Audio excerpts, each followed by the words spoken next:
કેમ છો મિત્રો? સ્વાગત છે તમારું મારી યુટ્યુબ ચેનલની અંદર જેનું નામ છે પ્રોગ્રામિંગ વિથ મિહિલ.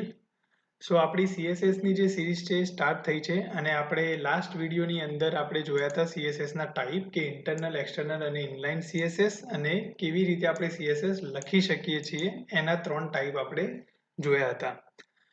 આપણે હવે ફર્સ્ટ સ્ટાર્ટ કરીશું આજે ઇન્ટરનલ સીએસએસ કેવી રીતે લખાય છે આપણી એચટીએમએલ ફાઇલની અંદર. ઓકે, બેઝિકલી આપણે શું કરીશું, આ બોડી ટેગની અંદર આપણી જોડે ટાઈપ્સ તો પડ્યા જ છે, આપણે લખેલા બી છે. આપણે એક કન્ટેન્ટ લઈએ, ફોર એક્ઝામ્પલ કે હું અહીંયા એક પી ટેગ લઉં છું અને એમાં લખું છું hello everyone, this is our CSS tutorial, right. હવે અહીંયા પી ટેગ ક્લોઝ કર્યો છે. હવે આપણું જે ટેક્સ્ટ છે એ કન્ટેન્ટ કંઈક HTML માં આ રીતે બતાવશે, રાઈટ. હવે મારે આને કલર આપવો છે, આ ફોન્ટ્સને કલર આપવા છે કાં તો બીજી કોઈ પણ પ્રોપર્ટીઝ હવે આને એડ કરાવી છે, તો કેવી રીતે કરીશું? તો CSS થી કરીશું. અને એ CSS માં આપણે પહેલું શીખીશું ઇન્ટરનલ CSS. હવે હું એક એક કરીને તમને CSS જે છે એ શીખવાડીશ. ઇન્ટરનલ CSS, પછી એના પછી એક્સટર્નલ CSS અને પછી ઇનલાઇન CSS. આ ત્રણેયની અંદર આપણે ઇન્ટરનલની અંદર પહેલા જોઈશું કે કેવી રીતે આ ત્રણેય ઉપર આપણે એપ્લાય કરી શકીએ છીએ, મતલબ કે ક્લાસ બેઝ, આઈડી બેઝ અને ટેગ બેઝ. પછી સેમ વસ્તુ આપણે એક્સટર્નલથી કરીશું અને ઇનલાઇન પછી હું તમને સમજાવીશ. ઠીક છે?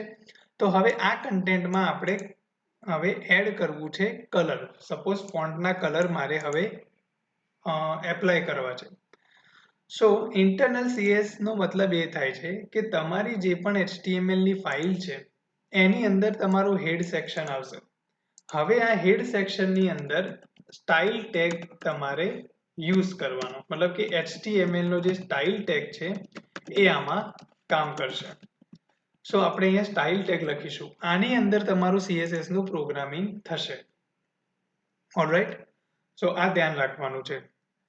HTML નો સ્ટાઇલ ટેગ, આપણે HTML ના જ્યારે ટેગ ભણ્યા હતા ત્યારે મેં કહ્યું હતું HTML સિરીઝની અંદર કે સ્ટાઇલ ટેગ જે છે CSS વખતે યુઝ થશે અને આપણે હવે એ જ ટેગનો યુઝ કરવાનો છે ઇન્ટરનલના કેસમાં. હવે આ જે પી ટેગ છે એમાં આપણે ટેક્સ્ટ લખ્યું છે અને એનો કલર એપ્લાય કરવો છે ફોન્ટનો. ઠીક છે? આપણે ક્લાસ બેઝ પર પહેલા જઈએ. તો આપણે CSS જ્યારે પણ ક્લાસ બેઝ લખવું હોય ત્યારે આપણે ઇન્ડિકેશન આપવાનું છે ડોટથી. ઓકે, અહીંયા જે ક્લાસ બેઝ જે છે એની અંદર આપણે આનું ઇન્ડિકેશન છે એ ડોટથી થાય છે. જ્યારે આઈડીના કેસમાં આપણે હેશનો યુઝ કરીશું. તો આઈડી વખતે આપણે હેશ એપ્લાય કરવાનું છે, રાઈટ. તો હવે કેવી રીતે કરીશું આ વસ્તુને? તો મારા પી ટેગની અંદર પ્રોપર્ટી આપવાની, એટલે કે એટ્રીબ્યુટ આપવાનો ક્લાસ નામનો. આ જ્યારે આપણે HTML શીખ્યા હતા ત્યારે આપણે આ વિશે ચર્ચા કરી હતી કે દરેક ટેગના પોતાના એલિમેન્ટ્સ કે પ્રોપર્ટીઝ હોય છે. અલગ અલગ પ્રોપર્ટીઝ, મતલબ કે અમુક પ્રોપર્ટીઝ એવી પણ છે જે કોમન છે, જેમ કે ક્લાસ પ્રોપર્ટી, આઈડી પ્રોપર્ટીઝ, આ બધા ટેગમાં યુઝ થશે. તો મેં અહીંયા ક્લાસ લીધું અને ક્લાસ લઈને હું અહીંયા નામ આપી દઉં છું પેરેગ્રાફ. તો મેં પેરેગ્રાફ જે છે નામ અહીંયા આપી દીધું છે ક્લાસનું, રાઈટ. હવે મારે આ ક્લાસ બેઝ CSS એપ્લાય કરવી હોય તો મારે આ ઇન્ટરનલ CSS માં સ્ટાઇલ ટેગમાં ડોટ કરીને પેરેગ્રાફ જે છે એ લખવાનો અને કર્લી બ્રેસીસ લખવા પડશે, રાઈટ. હવે આનાથી શું થશે? મારે કલરને ચેન્જ કરવું છે તો આપણી CSS માં કલર પ્રોપર્ટી આવે છે, હું એનો યુઝ કરીશ. સપોઝ મારે બ્લુ કરી દેવા છે તો હું બ્લુ કલરને એપ્લાય કરી દઈશ. તો ડોટ પેરેગ્રાફ અને કલર આપી દીધો મેં બ્લુ. હવે હું મારા પેજને રિફ્રેશ કરીશ તો આ ફોન્ટ થઈ ગયા મારા બ્લુ. તો આપણી CSS જે છે એપ્લાય થઈ ગઈ છે.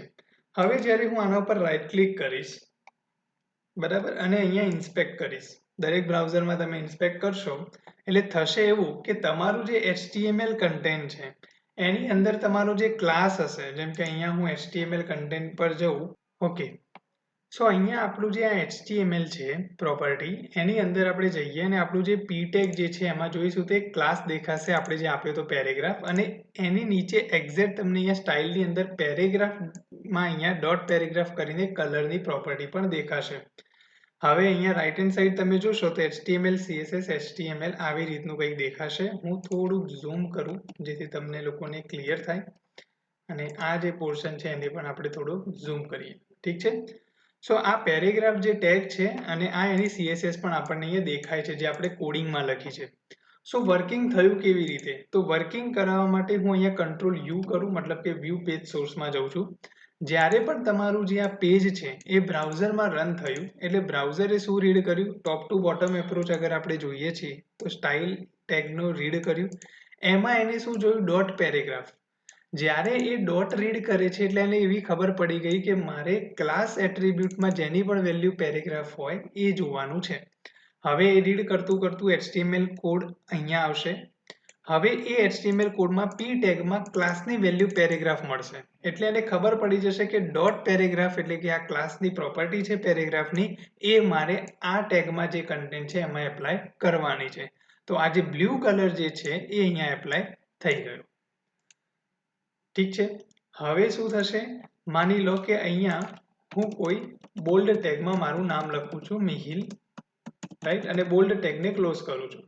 હવે આ જ બોલ્ડ ટેગ જે છે અત્યારે આપણે પેજને રિફ્રેશ કરીએ છીએ તો જો ફોન્ટ આપણા હાઇલાઇટેડ આવે છે, બોલ્ડ આવે છે, પણ બ્લેકમાં આવે છે. હવે શું થાય કે હું બી ટેગની અંદર class is equal to paragraph મૂકી દઉં છું. તો હવે આ બી પેરેગ્રાફ ક્લાસ છે, આ બી પેરેગ્રાફ ક્લાસ છે, અને આપણે પેરેગ્રાફ પર CSS આપેલી છે. તો જેવું હું પેજને રિફ્રેશ કરીશ એટલે આના બી ફોન્ટ બ્લુ થઈ જશે, કારણ કે ક્લાસનું નામ સેમ મળશે, રાઈટ. સો આ રીતે તમારી જે CSS છે એ એપ્લાય થાય છે. આ અત્યારે હાલ ક્લાસ બેઝ થઈ ગઈ. હવે માની લઈએ કે આપણે કોઈ બીજું XYZ ઇટાલિક ટેગ લઈએ છીએ અને આની અંદર આપણે CSS લખીએ છીએ ખાલી, બરાબર છે. હવે આ જે CSS છે એ આવી રીતે આવશે, રાઈટ, બ્લેક ફોન્ટમાં સિમ્પલ. હવે મારે કરવું એવું છે કે આના ફોન્ટ ગ્રીન હોવા જોઈએ. તો હું અહીંયા ક્લાસ એપ્લાય કરું છું અને આનું નામ આપી દઉં છું ઇટાલિક. ઠીક છે. તો હવે અહીંયા જઈશ અને ઇટાલિક માટે ડોટ ઇટાલિક કરીને હું અહીંયા આપી દઈશ પ્રોપર્ટી અને એમાં લખી દઈશ ગ્રીન. સો આ થઈ ગયું મારું ગ્રીન પ્રોપર્ટીનું કામ. તો અહીંયા ગ્રીન ફોન્ટ થઈ જશે. જેવું હું અહીંયા ઇટાલિક ટેગ ઉપર ક્લિક કરી ઇન્સ્પેક્ટની અંદર તો તમને અહીંયા એની પ્રોપર્ટી પણ દેખાઈ જશે. હવે જ્યારે પણ તમે CSS પર કામ કરો મિત્રો, ત્યારે ધ્યાન રાખવાનું કે તમારું આ ઇન્સ્પેક્ટ જે કરો છો તમે, આ જે તમારી વિન્ડો છે, કોન્સોલની વિન્ડો કહી શકો, ઇન્સ્પેક્ટની વિન્ડો કહી શકો, ટૂલ બાર કહી શકો, જે વર્ડ તમને યુઝ થાય કહી શકો છો. આ વિન્ડોની અંદર તમને આ પ્રોપર્ટી જે CSS ની દેખાશે ને એ તમારી ઇમ્પોર્ટન્ટ થશે વર્ક કરવા માટે. કેવી રીતે? આનાથી કોઈ ફાઇલમાં ચેન્જીસ નથી થવાના, તમારા પ્રોગ્રામિંગ ફાઇલમાં અહીંયા પણ તમે બેઝિક વસ્તુઓને કરી શકો છો. જેમ કે જો અહીંયા રાઈટ સાઇન આવે છે, અગર હું આને રાઈટ સાઇનને ક્લોઝ કરી દઉં ને તો અહીંથી ગ્રીન પ્રોપર્ટી જે છે જતી રહેશે અને બ્લેક ફોન્ટ થઈ જશે. એનો મતલબ એ નથી કે તમારું પ્રોગ્રામિંગમાં કંઈ ચેન્જ થયું. તમે અહીંયા ખાલી રન ટાઈમે ટેમ્પરરી ચેક કરી શકો છો કે આ કેવું લાગશે આ પ્રોપર્ટી પ્રમાણે. તો એ પ્રમાણે તમે ચેન્જીસ પછી પ્રોગ્રામિંગમાં જઈને કરી શકો છો. હવે હું પાછું પેજને રિફ્રેશ કરીશ તો એ તો ગ્રીન જ લાગશે, કારણ કે આપણું પેજ જે છે ફરીથી કોડ રીડ કરીને પાછું એપ્લાય કરશે, કારણ કે આપણી ફાઇલ એઝ ઇટ ઇઝ છે. સો બીજી વસ્તુઓ હું આગળ કહેતો રહીશ અહીંયા કે કેવી રીતે તમે આ ઇન્સ્પેક્ટથી પણ તમારી આ જે વસ્તુઓ છે એનો યુઝ કરતા રહેશો.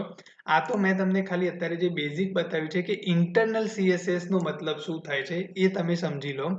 કે ઇન્ટરનલ CSS નો મતલબ એવો છે કે તમારા પર્ટિક્યુલર HTML ફાઇલમાં તમે સ્ટાઇલ ટેગની અંદર જે પ્રોપર્ટીઝ ડિફાઇન કરો છો, પર્ટિક્યુલર એ જ પેજ માટે આ પ્રોપર્ટીઝ તમારી વર્ક કરે, ધેટ ઇઝ ઇન્ટરનલ CSS. હવે મારી જોડે કોઈ બીજી HTML ની ફાઇલ છે અને એમાં સ્ટાઇલ ટેગમાં હું બીજી પ્રોપર્ટીઝ લખું છું CSS ની, તો એ એના માટે ઇન્ટરનલ વર્ક કરશે, રાઈટ. તો આ છે ઇન્ટરનલ CSS નો કોન્સેપ્ટ, અને એમાં પણ મેં તમને શીખવાડ્યું ક્લાસ બેઝ કેવી રીતે લાગે છે CSS. હવે ખાલી કઈ કલર પ્રોપર્ટી નથી, બહુ જ બધી અઢળક પ્રોપર્ટીઝ છે CSS ની અંદર. આપણે ઇમ્પોર્ટન્ટ જે CSS ની પ્રોપર્ટીઝ છે એ જોવાની છે, અને લેટર ઓન બીજી જે પ્રોપર્ટી છે હું one by one later on add કરતો જઈશ. ઠીક છે. તો આ વિડીયોમાં આપણે આટલું રાખીએ છીએ. નેક્સ્ટ વિડીયોમાં આપણે ID બેઝ કેવી રીતે લગાવવાનું છે એ જોઈશું. તો મળીએ આવતા વિડીયોની અંદર. મારો કન્ટેન્ટ તમને સારો લાગતો હોય તો લાઇક, શેર, સબસ્ક્રાઇબ જરૂર કરજો અને સપોર્ટ કરજો.